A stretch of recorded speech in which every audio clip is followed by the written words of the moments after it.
So what is up, guys? Nick here, helping you to master your technology. In this episode, we're going to take a look at the iPhone 13 Pro versus the iPhone 13 Pro Max, which to choose. Believe it or not, some people have the question, should I buy the regular 13 Pro or just go with the big boy? And I'm going to talk about the differences here after experiencing both of them. Now, first of all, you already know just by looking at the size and stature of the iPhone 13 Pro Max, this one will cost you more. It starts at $100 more, which is actually not quite that much more considering how much bigger of a screen you do get here and a little bit better battery life as well. But the iPhone 13 Pro might be the sweet spot for some people. Now, both these phones do come in the same colors. This one has Sierra Blue over here. This one is the graphite. It also comes in silver and gold. So those are your color choices this year. If you're into the more zingy colors, you might like the regular 13. Now, both of them can get up to 1 terabyte of storage, so they're pretty much the same there, and both of them do give you the ability to have the same triple cameras on the rear with the LiDAR scanner. They literally have the same lenses, so there's not going to be much of a change there. Now, what I'll tell you that really I notice about the 13 Pro by comparison to the 13 Pro Max is that it feels quite heavy considering its size. It's over 200 grams, and the camera on this phone looks quite huge. It just it looks really big on that smaller phone, whereas it kind of makes more sense on the larger iPhone 13 Pro Max. Both of these phones have a lot of density to them, a lot of weight to them. That doesn't mean that they're unmanageable. They just have some weight to them by comparison to the regular 13 models, the 13 mini. You can see right there those camera bumps. Definitely quite large, and it just sticks out a little bit more for the 13 Pro. Not that that's a bad thing. I mean, they both have amazing cameras, but I just wanted to let you be aware of that right there. Now, I'll tell you the obvious differences in display is that the size is obviously larger, but that's about it. You know, if you go over here to the brightness, they both can reach a maximum nits of 1,000 nits usable, and they could hit out to 1,200 peaks when you are in the sunlight. So both of them have very bright displays. Now, when taking a look at the notch though, the notch did get a little bit different here this year, and everyone seems to agree that when the notch is on a slightly smaller screen, it does seem to draw your eye a little bit more, and that's because you're just looking at less screen area. And I would say that's pretty much true here for the iPhone 13 Pro as well. By comparison to the 13 Pro Max, there's just much more screen to avoid looking at the notch if that's something that bothers you. If it doesn't, oh well, I'm just pointing this out. This is something that I notice every time the phone gets smaller. I kind of see the notch a little bit more because there's just less screen area to play with, you know, if you have a smaller display. Now, both of them are just about as durable as each other though, both featuring IP68. They both have these beautiful matte materials on the back. This glass is kind of like a matte kind of feel right here.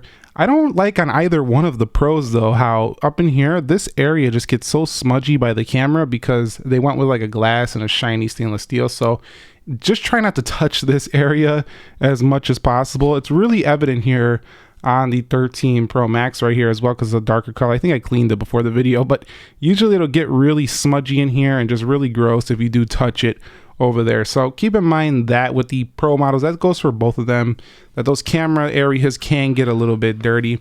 And one thing about both of these is that they do rock a little bit more than before because they have a thicker bump.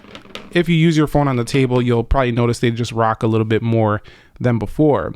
Now, the iPhone 13 Pro actually has a little bit of a higher pixel density. It's so small though, you're looking at 460 ppi versus 458 on the iPhone 13 Pro Max over here. Now, one thing about the iPhone 13 Pro, it's a really small detail, but it does have a 120 hertz display. That's pretty much the same as this one.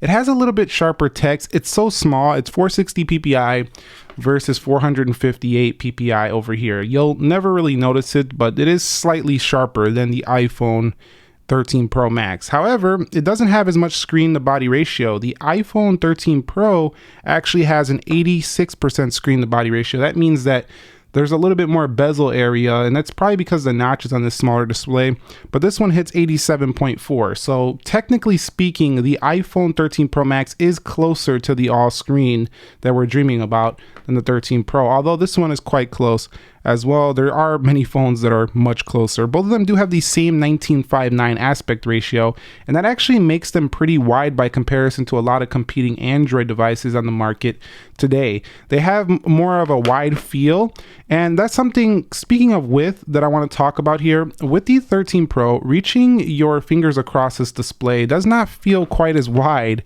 as over here on the big boy, the 13 Pro Max. Like, I can't even fully reach the edge without doing some of this stuff right here and kind of like moving the phone around. And if you're not wearing a case, that might lead to a drop. So keep in mind, the width of the phone right here is definitely something that, you know, you might have to get used to. And having, again, that 19:9 aspect ratio versus something like a 20:9, that is going to make up for this feeling just a little bit more wider than some of the competing devices out there, which could lead to some ergonomic discomfort, especially on the Max. Not saying that it's a problem. I'm just saying that if you like thinner phones, less wide phones for, you know, a little bit more portability, you may not prefer this one. It feels really large in that aspect, and you might want to go with the iPhone 13 Pro here, as it is a little bit more manageable in that respect. When you are reading on either one of these devices right here, they're both pretty good. I think the iPhone 13 Pro does have quite a nice size of the display. Let's just go to any random article here. It's still good enough to get the job done here. 13 Pro Max gives you even more space, so I would say if you're an avid reader, you'll probably like that more. But look at the sizes. They're both pretty good sizes here to get what you need to get done. Now, one thing that really annoys me about both of these, specifically the Max though, is that there's no way to split the screen. And look at all this screen area, and we have to use one app at once. I just really wish Apple would bring a multitasking feature. I even think the 13 Pro has the ability to do that as well. It's enough of a screen size to go ahead and do that. Also, considering we're looking at the side of the phone here, the iPhone 13 Pro is going to be a bit easier to reach that power button versus on the 13 Pro Max. It's just a little higher up. It's a bigger phone. So if your hands aren't big, you're probably just going to want to go over here to the 13 Pro. In terms of software, there's nothing really to talk about. They run the exact same software, same app library, same widget support, same focus modes. Everything is exactly the same. It's the exact same phone. There's nothing else to talk about there. No need to waste time on that. And just like the software, it's the exact same thing. The performance, 6 gigs of RAM A15 on both of them means they both fly, and because they both have 120 hertz, they both are going to get around the same type of performance. Now, one of the areas that really shines about both of these is their camera systems. Now, what's nice is that with the 13 Pro now, you don't really sacrifice anything in the way of camera. And I've tested both of these out. I'll put some samples over the top of this right now in B-roll. But you'll see we have ultra wide, we have the regular standard wide, and then the telephoto. It can also zoom up to 15x just like the 13 Pro Max. So there's no differences here between both of them. Now, both of them, if you do get the 128 gig, you can't do the ProRes 4K video, so do keep that in mind for the iPhone 13 Pro. Now, don't get that twisted. That doesn't mean you can't do 4K video. You can still do 4K video on the iPhone 13 Pro. You just can't do the ProRes format. You can see right here, you do have cinematic video as well, up to 1080p on both of them. This allows you to blur the background and stuff like that. So giving you essentially the same exact camera experience makes it a lot easier to just make the decision between size on both of these. And both of them having the same exact front-facing camera also makes that decision easier again, once again, on the size. And what's nice is that they both come with this new filter where you can go ahead and change between a cool, a standard, a warm, a vibrant, rich contrast. These cameras are incredible. The video has been superb, and I think that if you're looking for the best camera phones on the market today, you get either one of these, you're sitting at the top of the game. Okay guys, and if you're looking for better battery life, pick the 13 Pro Max. You can see in my battery drain test, it outlasted the 13 Pro by at least an hour and a half.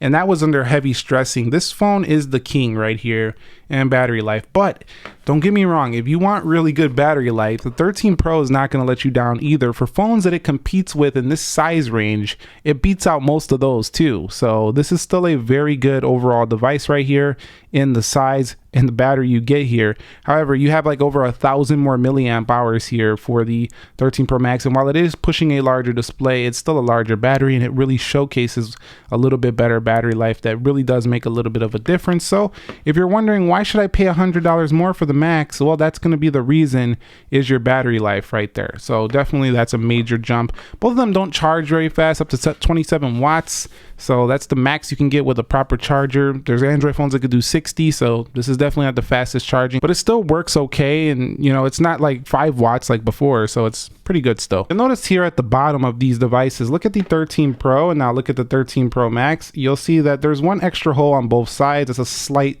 minute difference right there, but doesn't really make a huge difference in the audio. They both sound very loud in that respect. I have 3 people that this phone is for and 3 people this phone is for. Let's begin with the 13 Pro. So if you love photography, like you love taking photos and video, and you're active, you're on the move a lot, you're not really at home much, you're just moving around a lot, but you want the power, you want the portability, you don't want to go down to mini size portability, you want a good balance, the iPhone 13 Pro is for you. Also, if you're the person who loves the Max but you just find it too large to handle, you want everything this phone offers, you think it's beautiful but you just don't want that size, this is definitely for you right here. And lastly, you're a person who has an iPhone 10, a 10s, or 11 Pro, and you love that phone and you're looking for an upgrade, you're looking for refinements over it, your battery is getting old, you're ready for a new phone. This is the move. You're going to be very happy here. But if you're looking for a total redesign, wait 1 year. Now here's the people the 13 Pro Max is for. So number one, you're a big phone lover and you're looking for the biggest ever iPhone with the baddest specs, the best in the world, the beastliest iPhone you've ever had. This is the move for you. You're going to be extraordinarily happy. Next up, big time battery life. You love battery life? Are you a heavy user? Are you on your phone all day long, off and on? Whatever, you need to go hard on the phone. You're running apps, business, stocks, whatever you're doing. You're doing a ton of things. This is the phone for you right here. The iPhone 13 Pro Max. You're doing video, photo, everything. It's here. This is the battery life you're looking for a flagship grade device. And number three is that you're just a straight up power user. Like you use your phone for everything. Like not just when I talked about using up the apps to drain the battery. I'm talking about you use this phone more than your tablet. You're going to use your phone more than your computer probably. You're a heavy user and you got one device you're putting your money into. You're getting it all here. Everything Apple could throw at a phone right now in the 13 Pro Max. This is going to be the phone for you. So you basically get the same overall core features, but the Max is a little bit more at the top, I would say, in the 13 Pro. But the 13 Pro is right on its heels, right behind it, just by a hair, due to the smaller battery life mostly. So in conclusion, you can't go wrong either way. But I hope this helped you make a decision which phone you're gonna go with if you were having a tough time deciding. I don't know if I want the 13 Pro or the 13 Pro Max. This is the reason I made this video. If you found this video helpful, entertaining, informing, click the like button for me. Subscribe if you haven't already. Thank you very much for watching. Have a great day. I will catch you all in the very next episode, and peace.